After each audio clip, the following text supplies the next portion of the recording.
nagsasabak sa digmaan, kalaban ay patamaan para sa ikalalayan ng aking mahal na bayan. At halayan ko ng tulong ang mga dapat alayan, maging kasama ko sa laban o isa sa aking kalaban. Alam ko mahirap magsundalo, masyadong delikado, kalaban mo'y Pilipino, tulad mo rin ay armado. Pero mas gusto kong lumaban kahit sa kababayan, kahit ang pagtatanggol ay hindi ko mismo kabayan. Gusto ko maging sundalo, sundalong di marakas, na tumatapos ng digmaan na di gamit ang dahas. Para na sa'yo, bayan ko, ang buhay ko, iaalay ko at sa aking kapwa Pilipino.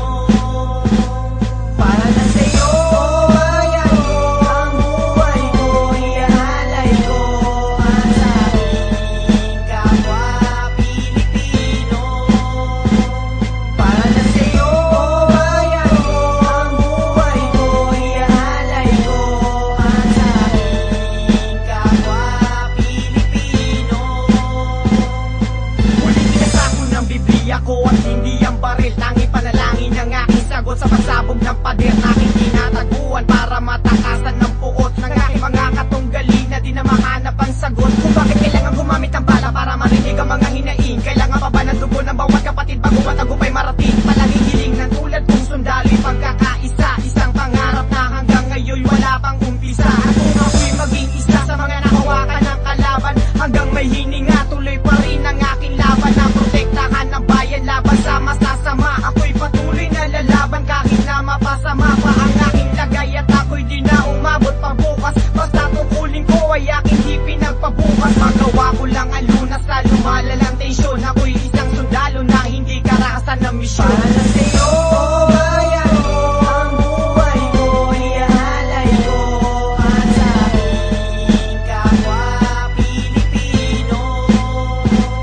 Para na sa'yo, bayan ko, ang buhay ko, iaalay ko at sa aking kapwa Pilipino.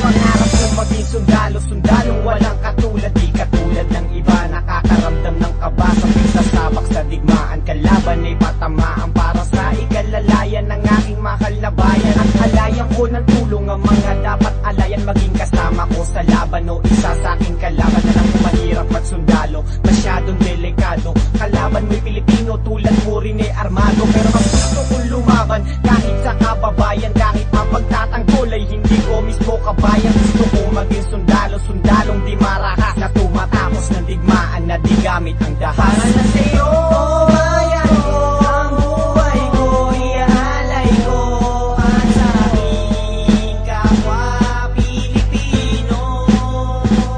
Para na sa'yo, bayan ko, ang buhay ko, iaalay ko at sa aking kapwa Pilipino.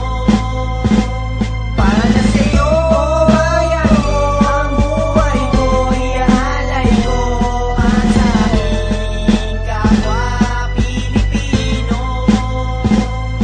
Muling pinasako ng Biblia ko at hindi ang baril, tangi panalangin ang aking sagot sa pagsabog ng pader na aking tinataguan para matakasan ng puot ng aking mga katunggali na di na mahanap ang sagot. Kung bakit kailangan gumamit ng bala para marinig ang mga hinaing, kailangan pa ba ng dugo ng bawat kapatid bago matagupay marating? Palaging hiling ng tulad kong sundali, pagkakaisa, isang pangarap na hanggang ngayon wala pang umpisa. At kung ako'y maging isa sa mga nakawakan ng kalaban, hanggang may hininga tuloy pa rin ang aking laban na protektahan ng bayan laban sa masasama. Ako'y patuloy na lalaban kahit na mapasama pa ang aking lagay, at ako'y di na umabot pa bukas. Basta tungkulin ko ay aking di pinagpabukas. Magawa ko lang ang lunas sa lumalalang tensyon. Ako'y isang sundalo na hindi karakasan ng misyon.